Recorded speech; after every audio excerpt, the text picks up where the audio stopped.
Barker's Heating and Cooling is proud to be the official heating and cooling provider for Aggie Athletics, earning your seal of approval since 1979. A lot has changed since then, but our pride in Aggie football and our commitment to providing great service remains as strong as ever. And Barker says, "Gig 'em, Aggies." It is the Jimbo Fisher Radio Show, presented by Capital Farm Credit. We are at Rudy's, 504 Harvey Road here in College Station. As we said, we're going to talk ball for the next 60 minutes. Nobody better to do that with. And head coach Jimbo Fisher. Howdy, Coach. Howdy. How has practice been this week? Actually good. We had a good practice today, good spirited practice, get some guys back, and had good practice all week. I've been pleased with it. I've asked you this before. A good week of practice doesn't guarantee a win, but I guarantee this: a bad week of practice, there's no way you're going to win. Well, I mean, right? Like I say, just because you do everything, it's like studying for a test. Just because you study for a test doesn't mean you pass the test. But you got to study to have a chance to pass, and you need to practice and practice well to have a chance to play well. And that's kind of what I equate it to. It's really changed out there, Jimbo. There seems to be. Well, I asked you this because I borrowed something from Buzz Williams that he was saying, effective and efficient. And you went with a couple of other E's when it comes to that effort work. and execution. Mm-hmm. You got to have great effort in everything you do, and you got to execute everything you do. You can have great effort and not execute, and you can execute and not have great effort, and it doesn't add up. They don't without each other. They're just words. Yeah. Together, they can equal greatness. It used to be that you and your coaches would have to say, "Hey, let's move this." Now they're saying this to one another if they don't realize, if the players don't realize. Yeah, you do. I mean, they're learning how to do things to standard, and then we've got to keep carrying it on and play with more sustainability. And I think that's the key. What we got to be able to do. Have you ever gone through anything like this, Jimbo, with the injuries, and then last week having to deal with the flu and being down some big numbers going into Florida? And finding out ways to make plays at times, or when we coach them, we got to do it better, and all those types of things. No, I haven't. And like I say, life's always got curveballs for you. And when you think you got to figure it out and you feel good about it, it's got a curveball. But I always said this. People asked me the other day, "Well, who do you rely on when?"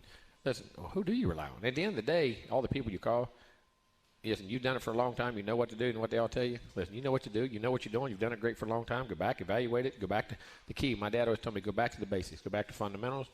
Go back to teamwork. Go back to right steps, right eyes, doing all those things right and do them well. And don't get bored doing them and work there's only one way to do it is work your way out of it.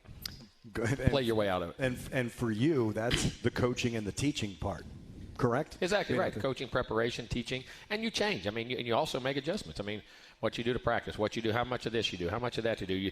Where are you deficient at? Where are you efficient at? You know what I mean? And you make up those times and put extra time and keep doing the things you do well and try to fix the things that you don't. And there's, randomly, believe it or not, there's a lot of good things that are getting better, but there's still things we got to do with sustainability and being able to do it for 60 minutes. One of those things is John Thornton, who I do basketball with, played here. AD here, he said you can't shovel experience in the ears. No. Right? No, you're but exactly right. Your young guys are getting experience. Now, it's baptism by fire. I get it is. But they're getting experience. It's going to pay off, and it will at times, and hopefully will this year. I mean, right off the bat. But, yeah, you don't shovel experience in. You got to work through experience. You got to see it. You got to experience it, and you have to be able to do it. And then, it's like I say, you got to keep doing something over and over, and the more you do it, the more you see the pitfalls coming, you see the landmines coming, and you're able to go around them, and you're able to see also when you need to put your foot on the gas, and accelerate and go by somebody, and those things. Sometimes you got to have blind trust and do it, but then you got to understand the feel for the game, and also, like I say, play into each other. You know what I'm saying? Offense and defense and offense, and being able to create the stops and get scores, or get scores and then get stops, right. Then get scores and get stops, and get both ways, and understand how to take momentum of a game away. It's what I say, and play to that momentum and be able to do that, and we're still learning that. You always talk about stacking, right? You want to stacking plays and stack drives, and you got to do it from offense to defense, defense to offense, and special teams involved in that thing too. With the injuries last Saturday and the flu, it's not just the offense and the defense. Your special teams gets affected. Well, they do, also. and that affects your offense and defense because the number of snaps other guys have to now go play on special teams, which you don't realize is usually anywhere from mid-30s to early 40s, low 40s in a game. Those are extra snaps that affect you how you can play on offense and defense, and those are all issues that you have to deal with. You have, in basketball, if a guy plays or a woman plays 20 minutes, and that's usually what he or she is used to, minutes 21 and up is when turnovers happen or the missed shots happen. After this number of pitches, right, with a pitcher, the same thing can happen with young players, right? You would like the number of plays because your concentration levels, and you do. And as you know, as you get older, you're able to, the sustainability of focus, concentration when you're mature. And we're also in a time now, and I say this, and we're working, and we're putting in different programs, and I'm going to put some more in the off season. I mean, we're in a culture now where kids never focus. Everything you do on the world is in 15, 20, 30-second increments. Everything is bang, bang, bang, bang. Think about I always say this when you watch SportsCenter. All right, you're watching the show. There's a ticker going on the side. There's something else that's happening. And there's a list of things on the left side of 3 other things that you're reading. So, I mean, where are you focused at? You know what I'm saying? And in the old days when we were kids, you had one show, there wasn't nothing on, and you're lucky to get a commercial, and you focused and you locked in for long periods of time. And I joke about that, but I mean from your cell phone to the movies to everything you do in today's world is just tidbits of boom, boom, boom. And you have to work to maintain that. Just like when you run to get in condition, you lift to get stronger to be able to do more reps and more plays. Your mind has the same way. Your mind has to work and be strengthened to focus and concentrate, and we have to do a better job of that. What's interesting, you using that television analogy, we are basically not focused on any of those 3. No, you're not. Isn't that interesting? You're not totally. You can't be. There's never been more information coming at us, and yet we're not focused on it. Exactly. Yeah. And that's where the details are. Right. The devil's in the details. And what you always say, and when you always have to focus on that detail, and you have to process multiple things in the game. But when that assignment we have a saying: see a little, see a lot. See, we're in the world of see a lot, see nothing, or see a lot, see partial. You know what I'm saying? When you're trying to see everything, like now, if there's 3 TVs up, but you're trying to watch two different shows, you can't. Can I focus on one? You know what I'm saying? And those are talents, like toughness is, effort is, focus, discipline, grit, all those things. Those are talents because they're choices. It's because they're choices. When you can take choices and turn them into talents, then you have God-given talents. Then you start to equal greatness, and we have to keep doing that. And you've always said talent without that work or that effort doesn't mean anything. It doesn't right? matter. I mean, God's kissed you with it, but you're not doing anything with it. And listen, and you get to these levels, everybody's talented. Exactly. Yeah. Even the teams that fans think, they're not very good. They're on scholarship too, right? They're on scholarship too, and they're talented too. And just because that recruiting service said he's a 4 or 5 or he's a I mean, come on now. They're all good. How many threes have you had? Oh, exactly. Right? I mean, that have been great. But that goes to made the right choices. The other choices, the intangibles in which you have to have. I'm not saying our kids don't. You're making them, and then you just learn to make them deeper and deeper, and you get better at them. It's like anything is the experience. Like a Darryl Walter, I'll give you an old experience. You know what I mean? I mean, that's what he used to say. I mean, you get in there and have to, get that actual track time, or now you're getting field time. Now you're getting – listen, you want to play? Be careful now. When you come right out of it, it's great to want to play, but do you want to win? Winning football and playing football is 2 different things, and you have to play at that level. We have to coach at that level, and you have to get them to that level, and they want to. It's all good, but it's all process. And you have to invest in those things that allow you to win. Exactly. That's the key. Don't worry about winning. And I say that, they say, well, you got to win this game. No, we got to play well in this game. That's how we win. You have to practice well. You have to play well. You have to do all those things. The process is much more important than the result. The results are what you get when the process is right. Okay, now I've always attributed this saying to Johnny Majors. Best thing about freshmen becomes sophomores. Who else have you heard say that? Every coach ever born. I'm not joking. I mean, every coach ever born. I mean, that was way before Johnny. I mean, Johnny's been around a long time. I knew Johnny. I've known John. I didn't have to meet Johnny, but I mean, that's. And we'll think about until what, 1970, 71, whatever it is, 72. Freshmen weren't allowed to play. No. Nope. I mean, freshmen were not allowed to play. You had to be a sophomore to play. You know what I'm saying? And I can remember this, and it went through the late 70s, 80s, and 90s. Whoever had the least amount of sophomores starting for like a 16, 18-year period won the SEC championship. Whoever had the most juniors and seniors starting for about a 20-year period, there was a run in there. Then the freshmen started infiltrating because of what was going on, and it changed. You know what I'm saying? And that doesn't make it right. But, I mean, again, guys, that not just from talent, but from knowing. They know. You know what I'm saying? From the work.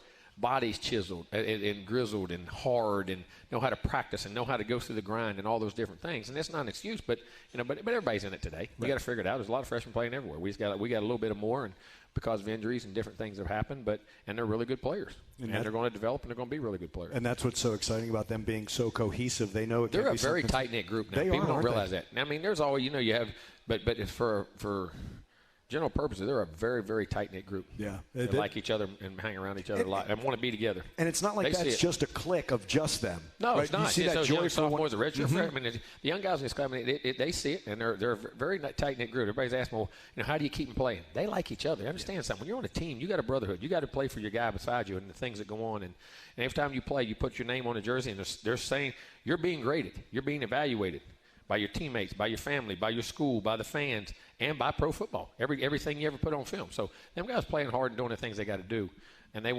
still want to play for each other. I loved one thing you said after walkthrough on Friday, that when they walked into Kyle Field, there was going to be 100,000. Play for them. Exactly. Play for yourself, your family. Exactly. Play for the 12th man. You owe it to them. Those people are the most loyal and the best fans in the world, and you got to put your heart and soul out there for them.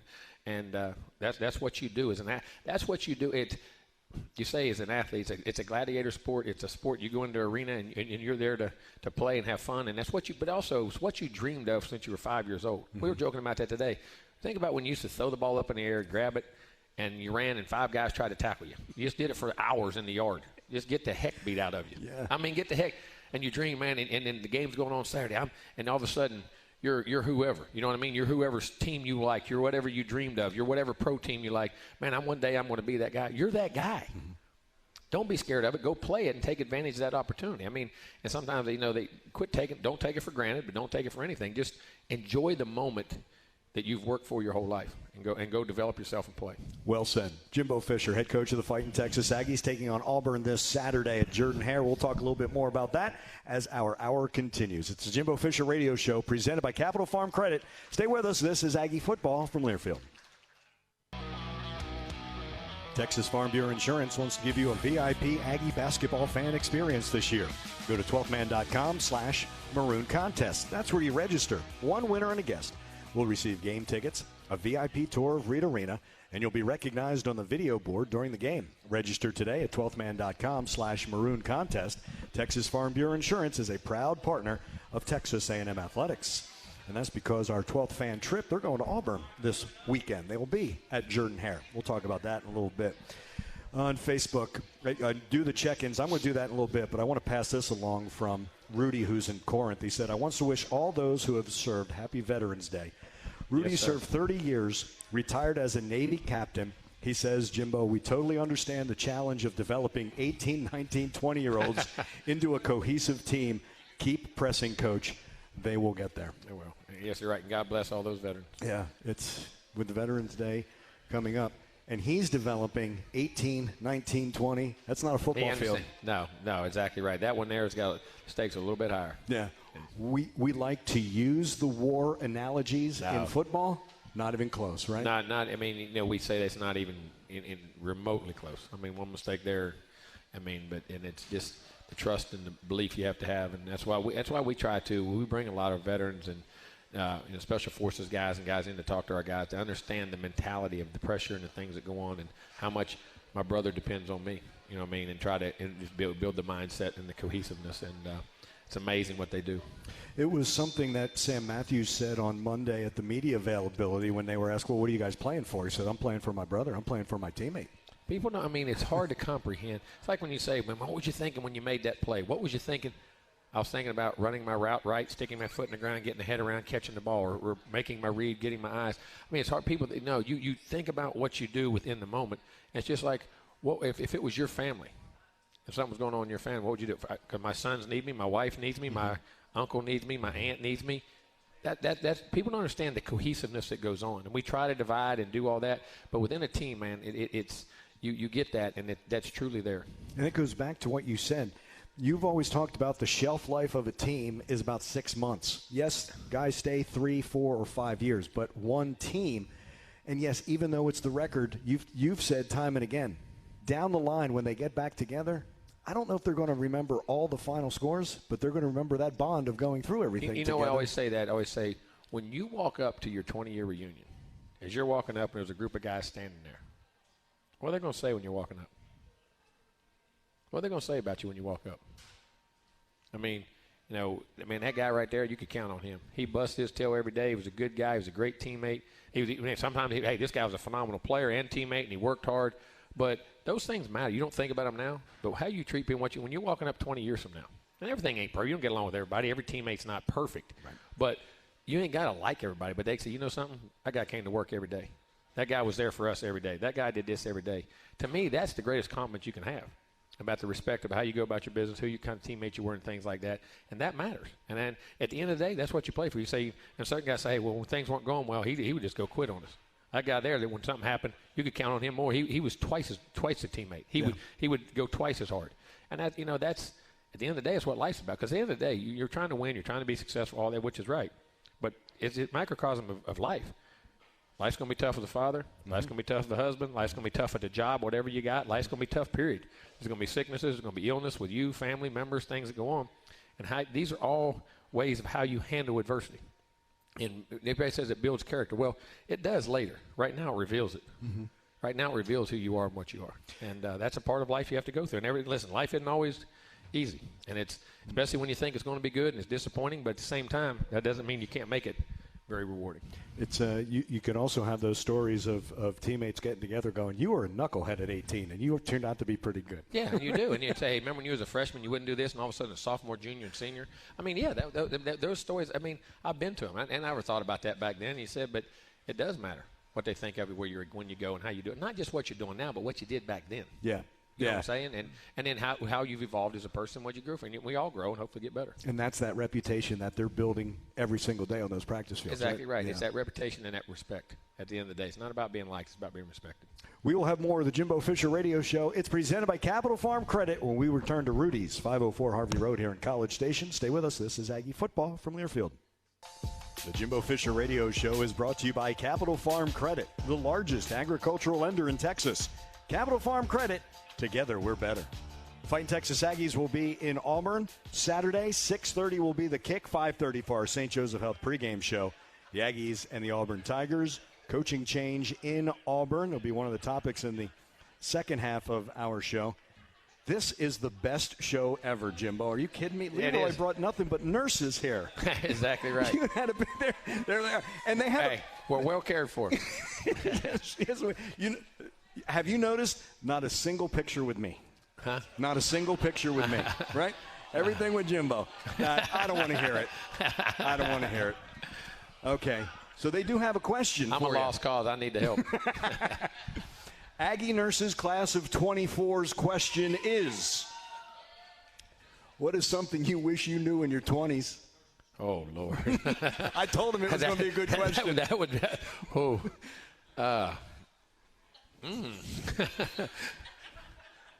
The trouble alcohol gets you into.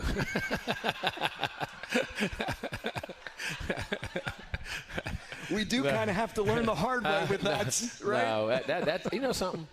You're gonna make me think about that tonight, and I'm saying I may answer that later on. That's a really good question.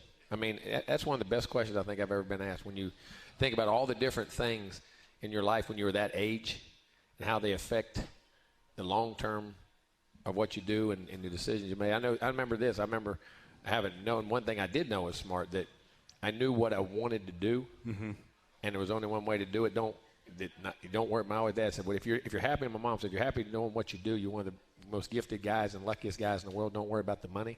Do what you love to do. Everything success will come. I do remember that, and I was blessed with that decision, because when I first coaching, we didn't make 10 cents. I mean, that is no lie. You couldn't even pay the rent. You got into it for the love of it. It did, and it still would have been. I never dreamed it would happen like this, but at the same time, I've always said that, but would have still been coaching. I mean, that's truly what I love to do and be there. But, you know, what I would have known then, that's a good. I'm going to think about that tonight. I'm not going to answer that. I'm going to answer that one again next week. Okay. Remind us of that. All right. Good question, ladies. Very good question. I'm keeping this one. It is. Again, I'm not getting a single picture. Thomas Dick is here, and Thomas hosts with Evan Roberts the Loose Lugnuts podcast. It's about racing. You brought up Darrell Waltrip. Yep. Did you have a favorite racer? NASCAR racer? Yeah. Who? The Black Three. Earnhardt. There's only one. Dale Earnhardt. He could take a tricycle and finish fifth. He could take anything. I mean, he wasn't. He was a blue-collar guy, came up the hard way, and I mean, seriously, could make cars do things, and just, I mean, I think when he died, unfortunately, I can remember I was watching the race. I remember that racing to me wasn't the same anymore. And there's a lot of great racers. I don't mean that, but I thought he had a presence and a command that just was unbelievable. It happened in Daytona. We had a Magic game that night. We delayed the start of that game. I remember watching that. I was coaching LSU. I remember. I cried. You know what's funny? When it happened, I knew he died. Did you really? I did. I said it in the first 10 to 15 seconds because I just watched how people were. And I didn't see them go to the car or any of that. I had a feeling. I said, something ain't right.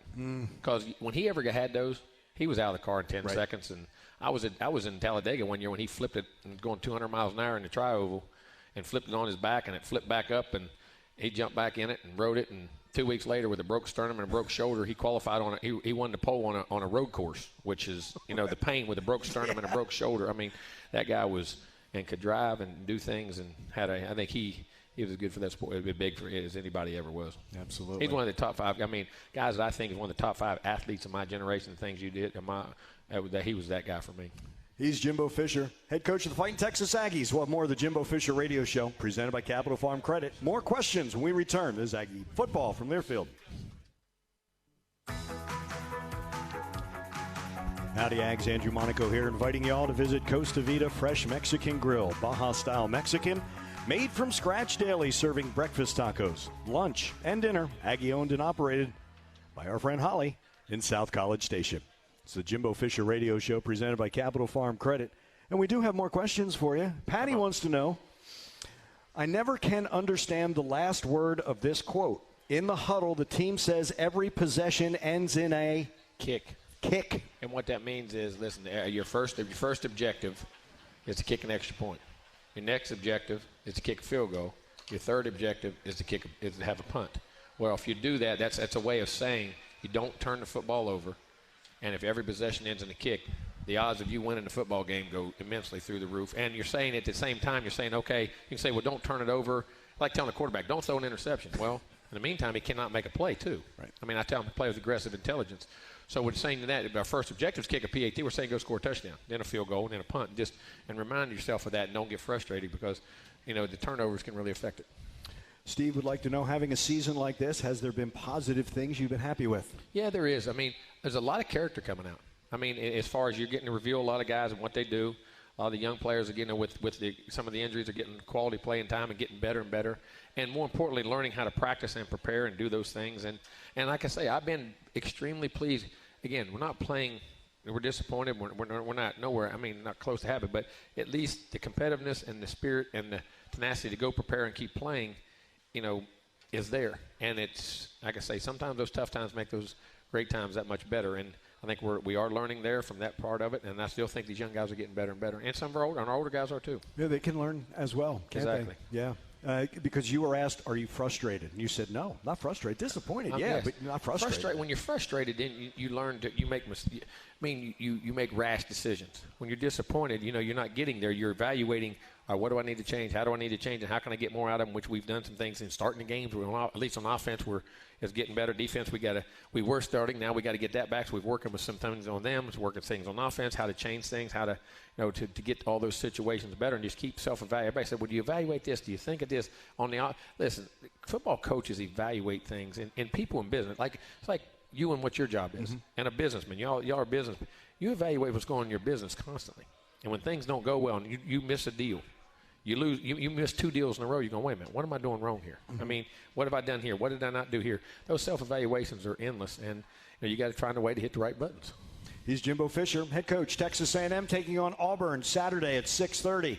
We'll preview the Tigers when the Jimbo Fisher Radio Show, presented by Capital Farm Credit, rolls on from Rudy's. This is Aggie football from Learfield. Rudy's is a proud sponsor of Aggie football. Be sure to stop by your local Rudy's or Rudy's.com for some real Texas barbecue. Enjoy 100% oak smoked meats, delicious sides, and Rudy's signature sauce. And don't forget, Rudy serves breakfast tacos every day until 10 a.m. It's the Jimbo Fisher Radio Show presented by Capital Farm Credit, and we are at Rudy's. And there's one more question that we pass along. Ian's question. Yes, sir. How has the role of academics in recruiting changed over time? It used to be you never had. I remember when you didn't have to have, just have taken an ACT, an SAT, and then you start getting into All right, they had to be a certain score, and your GPA had to match that. The sliding scales and the things that are going on right now, which are much tougher for guys in their core grades, and it's up and up and up and up and went higher and higher and higher in that whole process. Now, since the pandemic, though, they've waived the ACT and SAT because of the COVID. Now, they're in debate whether they're going to waive it permanently or bring it back. So that's what we're in right now. But it's gotten a lot tougher. And that was an interesting thing. When you left Florida State for here, the academics a big part. I don't know if everybody knows. We leave Thursdays on road trips, yes. And Friday morning is academic. There's no football on Friday morning. We take them Thursday night, again, to get them a good night's sleep 2 nights before the game, which is actually more important purpose other than the night before, just as important anyway. And then we let them sleep in a little bit, and then we give them 3 straight hours. We take all the academic advisors and everybody with us, and they got them for 3 hours that morning to go over all the details, do the stuff they have to do, catch up. If there's anything during the week, they got them right there and we know exactly where they're at. We can go get them if they're not there, but they get 3 hours of it that morning. And then after that, we give them let them eat lunch, and then we start our meetings after that. So it's not like they get to go off, where they're getting to go a day early and sleep. No, they sleep in a little bit, but then they have 3 straight hours. All the tutoring and the academic folks and all that there to make sure that it's actually even more beneficial, in my opinion. And you started at Florida State? Yes. Did you? Did you find that better than rushing on a Friday? Well, I did. To the plane? It started as a purpose for we used to have those 11 o'clock games. Oh, yeah. And when you went, you got somewhere at 5 or 6 o'clock. Now you landed at 4:30, 5 o'clock on Friday. Went in, had your movie, had your meeting, had your thing, bang, up. You're up at 6 o'clock in the morning, you're playing a game. It was like, man, you couldn't even get settled where you're at. I said, 11 o'clock games, we need to go a day, a little bit earlier to get our feet on the ground, get our meetings, get things right. And then we did it and had such success, and our guys were getting great sleep on Thursday nights. And then we said, they're there. Let's bring our academic people. And it all evolved from there, and we kept staying on top of it, and it's been very beneficial. Did you get some pushback at first because it was out of the ordinary? In the beginning, yeah. In the beginning, it was different. No one was doing it. I said, that doesn't. Well, nobody else does it. Do it because everybody else does it. Well, you want to be like everybody else? I mean, that was my answer back then. Yeah. And then be willing to step out and do something different. We thought if it's beneficial and helps the kids, why not? Yeah, absolutely. We have one more segment of the Jimbo Fisher Radio Show. It's presented by Capital Farm Credit. We will focus on the opponent on Saturday, the Auburn Tigers. We'll talk about that when we return to Rudy's 504 Harvey Road here in College Station. The Jimbo Fisher Radio Show presented by Capital Farm Credit. This is Aggie Football from Learfield. It is the Jimbo Fisher Radio Show presented by Capital Farm Credit. This is our final segment. We're going to talk Aggies and Auburn. We're going to get to 2022, but I need to bring this up because in 1998, the similarities are eerie. First of all, I need to show you this picture because Charles Davis and I did TV, and that's a screenshot from the game that we did. And I'll show it to the Facebook people. Sunshine Network did that broadcast. It was when Terry resigned, Brother Oliver was the head coach, and you became offensive coordinator, correct? No, well, yeah. There you go. I was calling them already, but they got named in person. It was a weird week. Charles, since he played at Tennessee, he knew Brother Oliver. He knew David Glass, who was at Auburn. Wow. And you called that game? I called that game. Forced, 5 or 6 fumbles. Dante Culpepper had one of his worst games, and Gabe Gross on nearly the last play, the touchdown pass. Yep, Gabe Gross. He was a freshman. And then Gabe was he was a great recruit we had. I started him as a freshman, started him as a freshman, and then he ended up playing Major League Baseball. Yes, he played baseball. He was phenomenal. And I think he ended up coaching at Auburn. He as did well. baseball. Great, great. You can still stay very close. Still talk to Gabe. Great guy. Great guy. What an odd year. And I bring that up because Cadillac Williams is now the interim for Brian Harsin. You never. That's funny. You never said that before. No, I wanted to show that to you. 1998. That glorious mustache. Yeah, Jimbo, last week, Auburn plays Mississippi State, and there seemed to be, talking with some of the Auburn folks, of a little bit re-energized, and that's kind of what you're walking into on Saturday against Auburn, which you would anyway. You would anyway. Listen, and I always say this.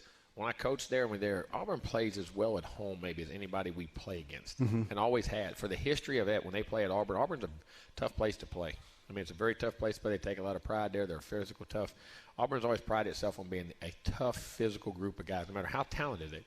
Conference did us no favor making this a night game. No, not at all. And it's a crazy environment. It's a good environment. And they got a really good team. It has to be way better to be in that environment, Jimbo, when you were on the Auburn sideline. Oh yeah, it was. We went in there and we had. Like I say, that when I first went there, we won 20 in a row. We never lost and beat beat Florida 2 years in a row. They were number 2 in the country one year, and then we beat them. We actually won 16 in a row, and went to play them at Florida. They were number 1. We were a 16-point underdog. We'd won 16 games in a row. Kind of made us mad, and so we upset them that day and beat them down there. Pat Nix was the quarterback. We went on a 2-minute drive and made 2 plays up during the drive. We hadn't had flip formations, and they were doing something. Pat hit him, and he hit a smash route down there in the corner of the end zone to Frank Sanders. Huh? SEC, baby. They had a heck of a team, man. Yeah. They had a heck of a team, and it was we had a good one, too. But you love going back there as well as a visitor, don't you? Yeah, the atmosphere. The atmosphere, the environment, the challenges. I mean, they've got a good team, and it's a very tough place to play. Yeah, and part of that, let's get into Auburn, that the running game of not just Tank Bigsby. Everybody focuses on Tank. Hunter's phenomenal. They're all averaging 5-6 yards a carry. They're physical up front, run good, and the quarterback, Ash Roberty, is so athletic and strong and good. Yeah, and that has been a story for them. Sometimes when Auburn tells a story, I'm like, yeah, you're preaching to the choir. I hear that. It was supposed to be T.J. Finley, right? Zach Calzada goes there, and now it's Robbie Ashford is the one who is there. But, again, he's going to cause problems because of his mobility, won't he? Athletically strong, does a really good job. Yeah. Really good high school player, played at Hoover High. Yeah, he did. That's right. And that's where the baseball team took batting practice, by the way, in the SEC tournament. Yeah, it's right there at Hoover. It's at the Hoover Met. It is right there. You have talked with us in each year that we play Auburn, the physicality of their offense and defensive line. They've always had those guys. It's history. It's tradition. Right. They've always had those, not just big guys, Jimbo. They've always had those athletic guys where you always talk about when you're a high school kid and you bounce outside, right? If you're playing Auburn and you try to bounce outside, usually one of their defensive linemen was going to get you. Yeah, they do. I mean, they're a physical, always have been, and have been that way for as long as I can remember. Yeah. Derek Hall's going to play next level, isn't he? Yeah, he can rush. He can rush with speed, power, he can drop, can do everything. Yeah, and I'm really tired. I was joking with Andy Burcham, who's their play-by-play guy. I said, Andy was there when I was there. Yeah. Yeah, he takes over. Hard for him to take over for Rod Bramblett, who was killed in the car crash. Yeah, and before that, when I was still there, Jim Fife was there for a very long time. Unbelievable long time. Very long time. I said, if I can't see who made the tackle, I just guess Owen Papo, and I have a pretty good chance of being right. Owen's been there a long time, made a lot of tackles. He really has. And I think Stan White's on the call with him. Oh, yeah. Yes, he is. Stan was quarterback for me on the undefeated team. On that undefeated team, was he? Mm-hmm. Yeah. I mean, did some memories come back when you go back there? Yeah, you always do, because, I mean, relationships and people and things that go on. But many, many years ago, 1993 to 98. Wow, that's a good time. That was a good time. A long time ago. That is a long time ago. That's exactly right. So with Auburn, are they doing anything different under Cadillac Williams? No, I mean, a few little calls here and there to coordinators, but defensively stayed very similar, and I'm sure there'll be some wrinkles offensively, a little more pin pull and some things they're doing. But Will Friend, who's been around a long time, is a really good football coach. He's calling the plays along with another guy's calling the pass plays, calling the runs, and they're still very similar. You can't change drastically. I mean, you say change. Well, you got 4 practices in a week. How much are you really going to change? Right. I mean, you could put some new schemes in like you do for a game, but you can't change overall. So they're going to stay and be very similar to what they do, but they'll have a few new wrinkles. Jimbo, I was able to watch some of the highlights from last Saturday. That first run by Devon A-Chain, turning no gain into 65 yards. Man, they bounced and we got a push, and he got that cutback, and the good thing we pushed that wall, and then we did a good job downfield. But he's so special. I probably should have asked this earlier in the hour. How tough is Haynes King? Oh, he's just tough now. I mean, he doesn't get no tougher, and he'll do everything. He's the guy when you walk up, like I say, and guys are going to have great respect for him. You know what I'm saying? I mean, how tough he is, how he practices, and I mean, if he can walk and get on the field, he's going to do it. Yeah, I was talking with Connor Choate. He said, at the end of the year, they're probably going to take a picture of him in the body, and he's just Iron Man. He said that just what you said. Quarterback's got to be your toughest guy. And they will play for him, right? If your leader's not your toughest, those guys, the rest of the team is not going to be that way. And they'll follow and play that way. Yeah. And like I say, I've been he's like that. Connor's like that. Max is like that. But Haynes, and he was in some pain Saturday and put it through and had us right there. And we had to figure out how to help him a little bit. I thought you were going to get some of those crumbs and inches, Jimbo, at the end of that first half when you scored. Yeah, and then, we did. To get the ball in the third quarter. Which we always do a good job. And then we got on a boot. We probably could have ran, and we got stymied on a run, a little bit on a throw, and then we had 2 runs right after that. We got 2 and 1. We had 3 of our first 6 carries and 6 plays. Say we had 1, 2, and 1, which we just couldn't get going. And it wasn't big majors. Just guy fall off, and trying to get touched. And we tried to throw it to get it to 6 in the passing game the next play, and then we hit some things and had chances and And I thought I had an interference call on one, they didn't, and then the other one hit the official. Next one, the official hit the slant. We're going to catch it. Yeah, right to Get Evan. a good first down. But, hey, you got to make your breaks. You can't let those things happen. Right. Once again, running in the first half, you want to see those adjustments in the second half? You do, but you got to make them and just keep consistent. Don't get bored doing the same thing. You got to keep making the same plays and keep finding the inches. We found them in the first, second, we did, and we got to do that. Yeah. We got to get us a stop or two, and play to each other. Play, when one score and the other one gets stops, and one stop and the other needs to go score. And you don't understand how cohesive that has. And I know that sounds simple, but it's not. And the great teams have a sense. And again, experienced teams just have a sense when to just you feel it, you know it, when you got to turn it on, turn it off.